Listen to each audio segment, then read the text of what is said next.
Ассаламу алейкум достор. Бүгүн да кайрылууга туура келип атат.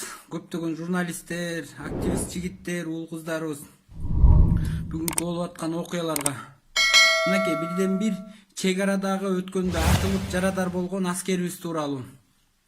Буту баспай атат, бутуна да аябай катуу доо кеткен экен. Акыбалы да өтө оор деп атат да. Ушунун сөзүмдүн башынан баштап мындай элгиме туура түшүнүктүүрөөк болсун деп кайрылып атам да. Мисалы үчүн Самат Курманкулов өткөндө август айында окуялар болуп башына таш тийип, ал МВДнын сотруднигин ошол замат Москвага даарылаганга алып кетишти эле.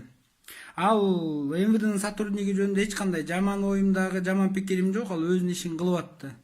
Эми ошондой эле Султанбек уулу Мирбек чек араны кайтарып атып, биздин тынчтыкты, биздин үй бүлөнүн жакшылыгын душмандардан коргоп атып, жарадар алса, ал ооруканада жалпак эле сөз менен айтканда каралбай жатат. Сооронбай Шарипович, ушунун баарын сизге айтып, кайрылып, чынына келгенде атыңызды атаганымдан дагы мындай көңүлүм чаппай турат. Бирок айла жок. Сиз биздин президентибиз, ошондуктан кайрылып айтып атам.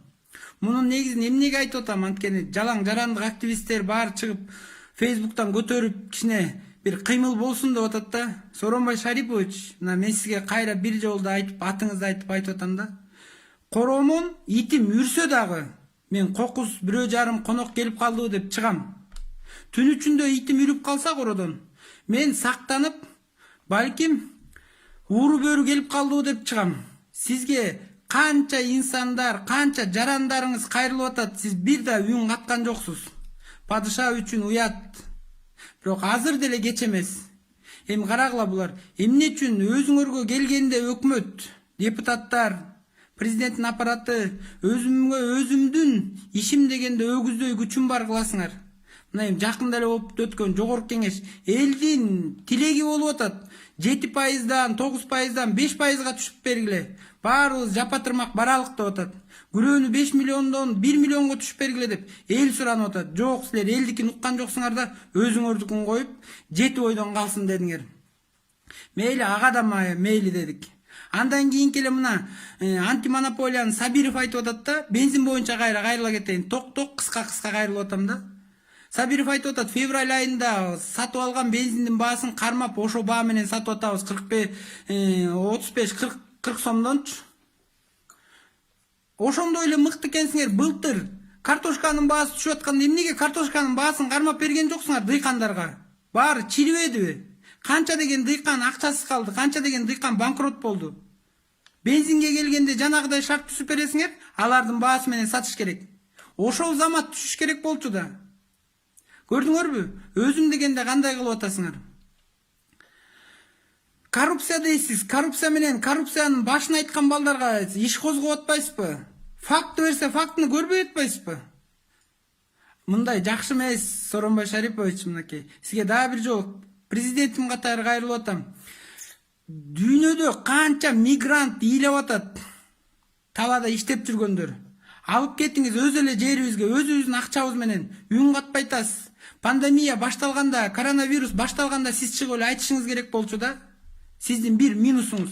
Урматтуу кыргызстандыктар жана четте жаткан элим, өз иштеп аткан жериңерде чыкпай тургула, мен өзүм буйрук бергенде келесиңер десе, элге да мындай ориентировочный маяк болмок да. Сиз аны да кыла алган жоксуз. Ошондуктан монун баарын айтып атсам, агаларга эмне айтасың, укмак эмес, укпайт дейт. Жок, кыргызстандыктар, биз силерге айтып атабыз, силер ойгонсун деп атабыз. Биз башыбызды канжыгага байлап ушунун баарын айткан оңой дейсиңерби? Силер ойгонуп, кийинки шайлоолордо шайлабасын. Мына жакында 1-2 айда 5 шаарда болот. 5 шаардагы бир да партияга шайлабагыла. Ошону айтып жеткизип атабыз. Эмнеге какшанып атабыз? Бөлүшкүлө. Укпаган кулак, көрбөгөн көз калбасын. Акыйкатты айтып атканда ошону бөлүшкүлө деп атабыз да. Жакында пресс-конференция болот, илдетке келген $1,5 миллиард тууралуу. Ошого көзөмөл катары элден да активисттер кирсин деп атабыз. Мен бир нерсени айта кетейин сөзүм аягында. Мынакей, биздин ата энелерибиздин дагы өтүп кеткен эмгегин жегенсиңер. завод фабрикаларды жапайы менчикке чыгарып, андан кийин 90-жылдан баштап 2020-жылга чейин менин учур чагымды жедиңер. Эми менин келаткан 20-жылдан ары менин келаткан уул кыздарымдын келечегин жейин деп атасыңар. Жок, эми мындан ары ага жол берилбейт. Баарыбыз тик турабыз дагы өзүбүздүн мыйзамдуу талаада иштерибизди алып барабыз. Ана мынакей чоң казат да башка уюмдар айтпады биз митингге чыкпайбыз деп. Жок, балыкчы ак жол ынтымагы жана балыкчы ак жол ынтымагынын төрагасы Тукунов Акжолтой боо Кыргызстандагы акыбалдын баары илдет боюнча өз ордуларына келгенден кийин мыйзамдуу түрдө биз митингге чыгабыз. Митингде бул митингдин чыкырык иши мындай болот. Бүт келин кесектер, апа энелер, бала чакасы менен жалпы чыгат. Өзүнүн укугун билдирет. Ошого даярдыктар жүрүп атат. Ошондуктан силерге кыргызстандыктар кайрылганым элдик көзөмөл деген Facebook'та ачылды. Ошого жапа тырмак катталыңыздар. Силерди сыйлап Акжолтой Тукунов. Урматтуу кыргызстандыктар, урматтуу мекендештер, мен мекендешибиз Сыймык Жапкеевдин болуп көрбөгөндөй каралоолорго туш болуп калганын көрүп, сайттардан анан жалпы мекендештерибиз менен ой бөлүшөйүн деп чыктым. Биздин кыргызда бир макал бар да, тууганчыл бийде ыйман жок, ыймандуу бийде тууган жок депчи. Эми бул биздин ошо патриоттук сезими менен, биздин мамлекетибиздин мындай гүлдөп өсүшүнө өз салымымды кошоюн деген ой менен ошол коррупциялашып мамлекетке ууру колун салып чыккан айрым бир чиновниктердин чыныгы жүзүн элдин алдына алып чыккан адамды бүгүнкү күндө каралоого өтүштү да. Аны каралап, алкаш, арак ичкен алкаш, наркоман, шизофрения менен ооруйт дегени бул эң бир түркөйлүк деп ойлойм да, бул тупойчулукка жатат да, мындай карагандачы. Ушул нерсени айтып чыккандын өзү бир позор деп ойлойм да. Мына ушул кантип эгерде ошол наркоман болгон болсо, эгерде ошол бала алкаш болгон болсо, эгерде ал шизофрения менен чындап ооруган болсо, ушунча фактыны, ушунча нерсени элдин алдына алып чыгып жан күйдүрүп сүйлөйт эле. Бирок бийлиги бар адамдар менен күрөшүш албетте кыйын. Биздин ошол Кубанычбек Жумалиев деген депутатыбыз азыр бийликке ошол Сыймык Жапкеевге караганда ал адам 1-2 карыш жакыныраак турат да, анын сөзү өтөт, сүйлөшө алат ар кимиси менен. Ал эми карапайым жарандын алар менен немеси тең боло албайт. Ал бүгүнкү күндө бизге окшогон эле бир карапайым жаран болуп туруп, өзүнүн иштеген тажрыйбасынан, өзүнүн колунда болгон фактысынан пайдаланып, ошол оорулардын бардыгын ачыктап, бүгүнкү күндө ушул коррупциялашкан схеманы токтотуунун эң бир алгачкы кадамын ачкан бала деп ойлойм да. Бирок ушул баланы жалгыздатып, бүгүнкү күндө аябагандай кемсинтүүлөргө туш кылып, буну алкашка чыгарып, наркоманга чыгарып, анан жин оорусу менен ооруйтка чыгаргандары бул уят нерсе да. Эми жетекчилик чоң кызматта элита болуп, мындай высший эшелондо иштеп аткан, ошо жакта отурган, креслодо отурган адамдар бүгүнкү күндө ушул балага ушундай кылып туруп, мындай тырмактарын салып отурганы бул уят көрүнүш да. Азыр ошол Сыймык Жапкеев айткан, ошол ачка алып чыккан маселенин бардыгы биздин чоңдорубуздун жалпы эле республика бойлоп эле ошо айыл өкмөттөн баштап ошол министрлик кызматка чейинки отурган чоңдордун бардыгын мындай ордунан бир сыйра козгоп койду деген сөздө, мындай жер титирегенде мындай козголот го, кудум ошондой эле кылып койду да. Ошон үчүн буга жалпы нападение башталды да. Ал эле эмес, жогорку кеңештин депутаттары даже кылмыш ишин козгоо үчүн биздин башкы прокуратуранын кызматкерлерине, биздин МВДнын өкүлдөрүнө даже задание бергенге үлгүрүп калышты. Бирок бул нерсени мен туура эмес деп ойлойм. Өзүнүн статусунан пайдаланып, орган кызматкерлерине басым өткөзүп, буну сөзсүз түрдө давай текшергиле, мээсин текшергиле, башын текшергиле деп айтканга жогорку кеңештин депутатынын акысы жок. Анын жарандарды андай кылып укугун чектегенге дагы акысы жок, аларды андай кылып кемсинтип сүйлөгөнгө дагы биринчиден акысы жок.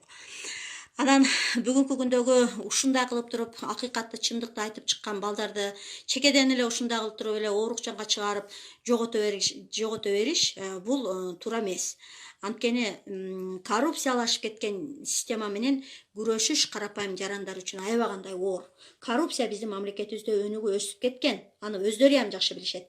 Биз бир 300-400 эле бир чиновникти багып отурат экенбиз да, мындай ойлоп таразага салып көрсөк, ошондой эле экен да. Биз ошо бюджеттин баарын толтуруп берилген, бюджетти алышып эле жеп эле эч кандай неме результат бербей эле ошолор баягы жеп ичип, анан ошол мурун 30 жыл мурун, мындан 25 жыл, 20 жыл мурун мамлекеттин мүлктөрүн өздөрүнө баягыдай приватизация кылып мыйзамдаштырып алган уятсыздар дагы бүгүнкү күндө ошол эле бийликтин катарынан кетпей, ошол катмарда дагы эле сиңишип жашап жүргөнү аябагандай мен үчүн өкүнүчтүү болуп атат.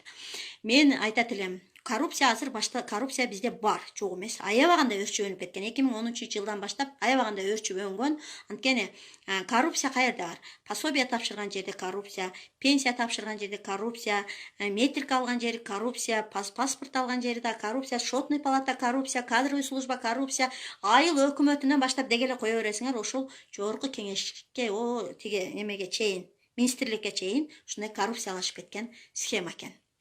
Бирок буну эч ким сен жалган айттың дей албайт да, анткени өздөрү жакшы билишет, бул коррупциялашып кеткен схема. Мына мен мындай эле фактылап туруп эле айтайын. Канчалаган коррупциялашкан схеманын бетин ачып, ошолордун баардыгын анда дасторкон кылып алып барып, прокуратура кызматкерлерине жакшынакай кылып, документальный кылып берсең дагы, ошону тергөөгө жеткизет, ишти козгоп, тергөөдөн сүйлөшүүлөрдү жүргүзүп туруп эле баягы системалар органдагы ошол баягы орган кызматкерлери бири-бири менен тыгыз байланышта болуп эле кайрадан ошол көтөрүлгөн, өздөрү козгогон кылмыш ишин кайра өздөрү жаптырып атышат да. Анан буну эмне дейсиң, анан коррупциялашпай эмне болду деп айтыш мүмкүн. Бул коррупциялашкан схема.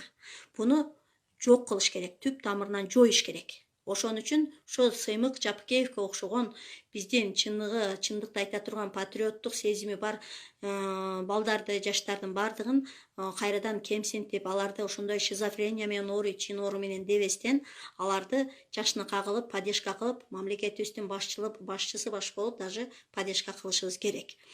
Мен бүгүнкү күндөгү ошондой болуп аябагандай кемсинип калганы үчүн ушунчалык мен Сыймыкка мындай ичим атышып атат. Бирок Сыймык, мен ошо түз айткым келип атат сага, эч качан өзүңдү баягы кемсинтпестен, ошол экинчи тараптын чабуулуна баш ийбестен, адилеттүүлүккө тике карап, сен ошо күрөшүңдү токтотпой, кайрадан ошол эл үчүн, мамлекет үчүн, келечек үчүн, аркабыздагы өсүп кеткан жаш муундардын келечеги үчүн өз немеңден жазбай, кайратыңдан жазбастан күрөшүңдү улантышыңды мен каалайм, суранып да кетем.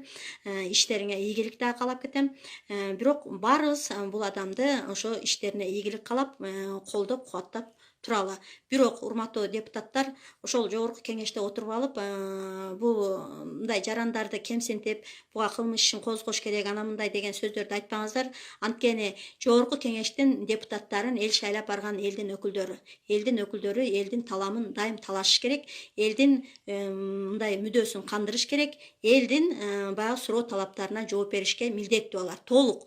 Бирок силерден эл мына быйыл акыркы жылыңар болуп атат, отчетуңарды даже эл ала элек, бирок силер кийинки шайлоого даярданып атасыңар. Силер биринчи элге отчетуңарды берип, анан кийин эмне иш аткарганыңарды, канча мыйзам жазганыңарды, отчетуңарды берип коюп, анан кийинки шайлоого аттансаңар жакшы болот эле. Биринчи ошо жагыңарды ойлогула, бирөөлөргө кылмыш ишин козгоону, аны муну баягы бирөөгө үйрөтпөстөн өзүңөрдүн деңгээлиңерге жараша жүрсөңөр жакшы болот эле.